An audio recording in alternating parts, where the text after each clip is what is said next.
Welcome back. తెలంగాణలో భారీ వర్షాల నేపథ్యంలో ప్రభుత్వం అన్ని శాఖలను అప్రమత్తం చేసింది. కమాండ్ కంట్రోల్ సెంటర్ను ఏర్పాటు చేసి 24 గంటలు పర్యవేక్షణ పెట్టి చేపట్టింది. విద్యుత్ అంతరాయం లేకుండా ఉంచేందుకు 10,000 మంది సిబ్బందిని 2 షిఫ్టుల్లో విధులు నిర్వహించాలని ఆదేశించింది. ఇరిగేషన్ శాఖను కూడా అప్రమత్తం చేసిన ప్రభుత్వం చెరువులు, కుంటలు, ప్రాజెక్టులపై నిఘా ఉంచాలని సూచించింది.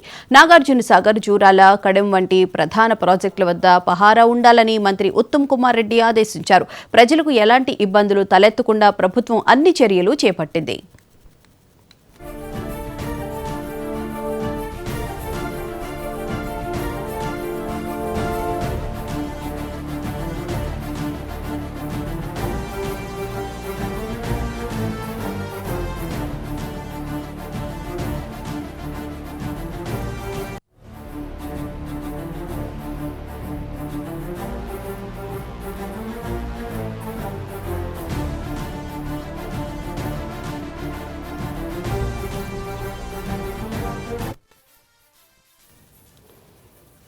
తెలంగాణలో భారీ వర్షాల నేపథ్యంలో ప్రభుత్వం అన్ని శాఖలను అప్రమత్తం చేసింది. దీనికి సంబంధించిన అప్డేట్ను మా ప్రతినిధి రామ్ నరేష్ లైవ్లో అందిస్తారు. రామ్ నరేష్, చెప్పండి. తెలంగాణలో భారీ వర్షాల నేపథ్యంలో ప్రభుత్వం అన్ని శాఖలను అప్రమత్తం చేసింది.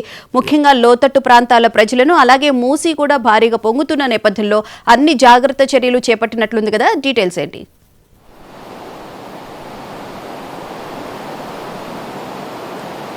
భువన, భారీ వర్షాల నేపథ్యంలో అధికార యంత్రాంగం అప్రమత్తమైందని చెప్పుకోవచ్చు. ప్రధానంగా చూసుకుంటే తెలంగాణ వ్యాప్తంగా కూడా భారీ వర్షాలు కురుస్తున్నాయని చెప్పుకోవచ్చు. ఈ నేపథ్యంలోనే అధికార యంత్రాంగం అప్రమత్తమైంది. ఇప్పటికే దాదాపు 3 జిల్లాలకు రెడ్ అలర్ట్ జారీ చేయడం జరిగింది. అదేవిధంగా 9 జిల్లాలకు ఎల్లో అలర్ట్, అదేవిధంగా 11 జిల్లాలకు ఎల్లో అలర్ట్ జారీ చేయడం జరిగింది. దీనికి సంబంధించి ఇప్పటికే 3 జిల్లాలు రెడ్ అలర్ట్లో ఏదైతే ఉన్నాయో సంగారెడ్డి, అదేవిధంగా వికారాబాద్, అదేవిధంగా మెదక్, ఈ 3 జిల్లాలకు రెడ్ అలర్ట్ జారీ చేశారు. ఇక్కడ భారీ నుంచి అతి భారీ వర్షాలు కురుస్తున్న పరిస్థితి ఉందని చెప్పుకోవచ్చు. ప్రధానంగా చూసుకుంటే మరొక 9 జిల్లాలకు ఆరెంజ్ అలర్ట్ జారీ చేశారు. 11 జిల్లాలకు ఎల్లో అలర్ట్ జారీ చేసిన నేపథ్యంలో అక్కడ ఆయా జిల్లాలకు సంబంధించి కలెక్టరేట్లో కంట్రోల్ రూమ్లో ఏర్పాటు చేసి ఎక్కడా కూడా ప్రాణ నష్టం సంభవించకుండా ముందు జాగ్రత్త చర్యలు అయితే తీసుకున్నారు. ప్రధానంగా చూసుకుంటే నిన్న నుంచి కూడా కురుస్తున్న భారీ వర్షాల నేపథ్యంలో కొన్ని ప్రాంతాల్లో దాదాపు 20 సెంటీమీటర్ల పైన వర్షపాతం నమోదవుతుంది. దీనికి సంబంధించి ఇప్పటికే అధికారులు ప్రజలను అప్రమత్తం చేసిన నేపథ్యంలో కూడా ఎక్కడా కూడా, అంటే ఇప్పుడు ప్రధానంగా చూసుకుంటే ఏజెన్సీ ఏరియాలో ఎక్కువగా వాగులు, వంకలు పొంగి ప్రవహిస్తున్నాయి. దీంతో అక్కడ రాకపోకలకు తీవ్ర ఇబ్బందులు ఏర్పడుతున్నాయి. ఆ ప్రాంతాలకు సంబంధించి రెవెన్యూ అండ్ పోలీసు యంత్రాంగాన్ని అప్రమత్తం చేయడం జరిగింది. ఎందుకంటే వాగులు, వంకల దగ్గర కొంతమంది సాహసం చేసి వాటిని దాటే ప్రయత్నం చేస్తూ ప్రాణాలు కోల్పోతున్న పరిస్థితి ఉంది. కాబట్టి ఆ ప్రాణ నష్టం జరగకుండా ముందస్తు జాగ్రత్త చర్యలు చేపట్టడం జరిగింది. అదేవిధంగా రాష్ట్ర వ్యాప్తంగా చూసుకుంటే అన్ని ప్రాజెక్టుల్లో కూడా భారీగా వరద నీరు వచ్చి చేరుతుంది. ఇటు నాగార్జున సాగర్కి వచ్చేసి పూర్తి స్థాయిలో నిండడంతో దాదాపు 2,52,000 క్యూసెక్ల వరద నీరు ఇన్ఫ్లో వస్తుండగా దాదాపు 2,92,000 క్యూసెక్లు నీటిని దిగువకు విడుదల చేస్తున్నారు. 26 క్రష్ గేట్ల ద్వారా నీటిని అయితే దిగువ విడుదల చేస్తున్నారు. అదేవిధంగా కడెం ప్రాజెక్టు కూడా భారీగా వరద నీరు వచ్చి చేరుతుంది. అదేవిధంగా సింగూరు ప్రాజెక్టు కూడా కొంత వరద నీరు వచ్చి చేరుతున్న పరిస్థితి ఉందని చెప్పుకోవచ్చు. ప్రధాన ప్రాజెక్టులన్నింటిలో కూడా వరద నీరు వచ్చి చేరుతున్న నేపథ్యంలో ఇటు ఇరిగేషన్ శాఖ అధికారులంతా కూడా అప్రమత్తమయ్యారు. ప్రాజెక్టుల వద్ద పహారా ఏర్పాటు చేయడం జరిగింది. అదేవిధంగా ప్రాజెక్టు గేట్లకు సంబంధించి ఎలాంటి సమస్యలు లేకుండా చూసుకోవాలని చెప్పి ఇరిగేషన్ శాఖ మంత్రి కూడా ఇప్పటికే ఆ శాఖ అధికారులను ఆదేశించిన పరిస్థితి ఉంది. మరోవైపు జీహెచ్ఎంసీ పరిధికి వచ్చేసి ఇటు హిమాయత్ సాగర్కి భారీగా వరద నీరు, అంటే ఎగువ ప్రాంతాల్లో కురుస్తున్న భారీ వర్షాలతో ప్రాజెక్టుకు భారీగా వరద నీరు వస్తుంది. దాదాపు 12,000 క్యూసెక్ల వరద నీరు వస్తుండటంతో ప్రస్తుతం పూర్తి స్థాయి నీటి మట్టం 1763.50 అడుగులు ఉండగా ప్రస్తుతానికైతే 17.61 అడుగులకు చేరుకుంది. దీంతో ప్రాజెక్టుకు సంబంధించిన 8 గేట్లను ఎత్తి దిగువకు 6,000 క్యూసెక్ల నీరు కిందకు విడుదల చేస్తున్నారు. దీంతో హిమాయత్ సాగర్ నుంచి వస్తున్న దిగువకు విడుదల చేస్తున్న నీరంతా కూడా మూసీలోకి చేరుతుంది. మూసీలోకి వస్తున్న నీటితో మూసీ ప్రవాహం క్రమంగా పెరుగుతున్న పరిస్థితి ఉంది. దీంతో మూసీ పరివాహక ప్రాంత ప్రజలందరినీ కూడా అప్రమత్తం చేయడం జరిగింది. ఎగువ ప్రాంతాల్లో ప్రస్తుతానికైతే భారీ వర్షాలు కురుస్తున్నాయి. అంటే వికారాబాద్ కానీ పరిగి ఏరియాలో భారీ వర్షాలు కురుస్తున్నాయి. ఈ నేపథ్యంలో ఆ ఏరియా క్యాచ్మెంట్ నుంచి కూడా హిమాయత్ సాగర్ మరింత వరద పెరిగే అవకాశం ఉందని చెప్పిన నేపథ్యంలో ఇక్కడ లోతట్టు ప్రాంతాలు ఏవైతే వాటన్నిటిని కూడా అప్రమత్తం చేస్తున్న పరిస్థితి ఉందని చెప్పుకోవచ్చు.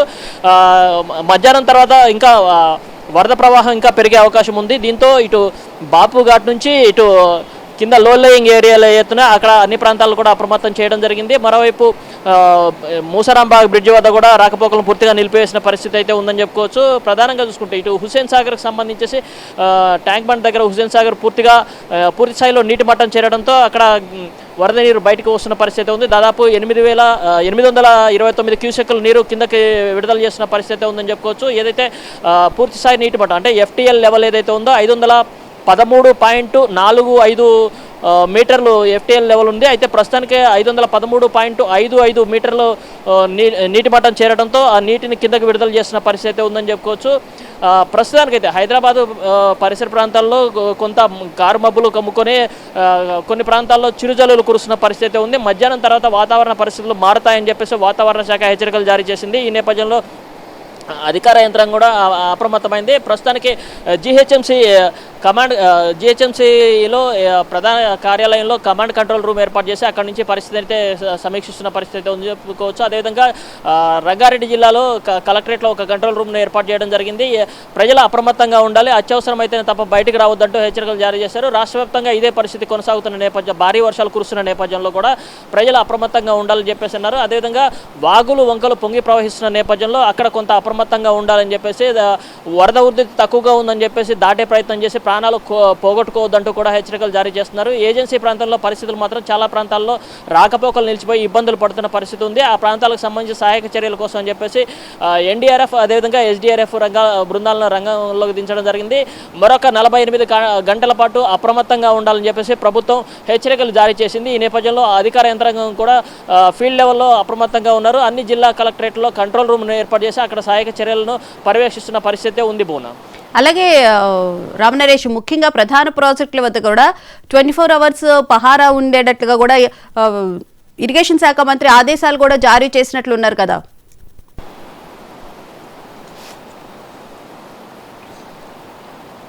ప్రధానంగా చూసుకుంటే ప్రాజెక్టులన్నీ కూడా నిండుకుండలా మారుతున్న పరిస్థితుల్లో అక్కడ ఏదైతే ప్రాజెక్టుల వద్ద ఎక్కువగా వరద నీరు అంటే భారీ వర్షాలు ఉన్నాయని చెప్పిన నేపథ్యంలో క్యాచ్మెంట్ ఏరియాలో ఎక్కువ అంటే భారీ వర్షం నమోదైతే ఆ ఏరియా నుంచి భారీగా వరద నీరు ప్రాజెక్టులో వచ్చి చేరుతుంది. దీంతో ముందు జాగ్రత్త చర్యలు తీసుకోవాలని చెప్పేసి అక్కడ పహారాన్ని అంటే పోలీసుతో పాటు రెవెన్యూ యంత్రాంగాన్ని పహారా ఏర్పాటు చేయడం జరిగింది. అదేవిధంగా చెరువులు కుంటలు కూడా నిండిపోతున్న పరిస్థితి ఉంది కాబట్టి అక్కడ గట్లు ఏమైనా బలహీనంగా ఉంటే వాటిని ఎమ్మటే స్ట్రెంథెన్ చేయాలని చెప్పేసి అవసరమైతే ఇసుక బస్తాలు కానీ అదేవిధంగా ముందు జాగ్రత్త చర్యలు తీసుకోవాలని చెప్పేసి చెప్తున్న పరిస్థితి ఉంది. ఏదైతే మైనర్ అండ్ మీడియం ఇరిగేషన్ ప్రాజెక్టులు ఉన్నాయో అక్కడ పూర్తి స్థాయిలో నీటి మట్టం చేరుతున్న నేపథ్యంలో అక్కడ అధికారులు అప్రమత్తంగా ఉండాలి. అవసరమైతే ముందస్తుగానే కొంచెం గేట్లు ఎత్తేసి ఆ నీటిని వరద నీటిని కిందకి వదిలేలా అక్కడ ఉన్న ఇరిగేషన్ శాఖ అధికారులంతా అప్రమత్తంగా ఉండాలని చెప్పేసి కొద్దిసేపు క్రితం మంత్రి రివ్యూ మీటింగ్ ద్వారా అధికారులందరినీ అప్రమత్తం చేయడం జరిగింది. అదేవిధంగా కొన్ని ప్రాంతాల్లో అంటే సాగునీటికి సంబంధించి నీటిని విడుదల చేస్తున్న కాలువలు కొంత వీక్గా ఉన్నాయి, కొన్ని చోట్ల గండ్లు పడుతున్నాయి.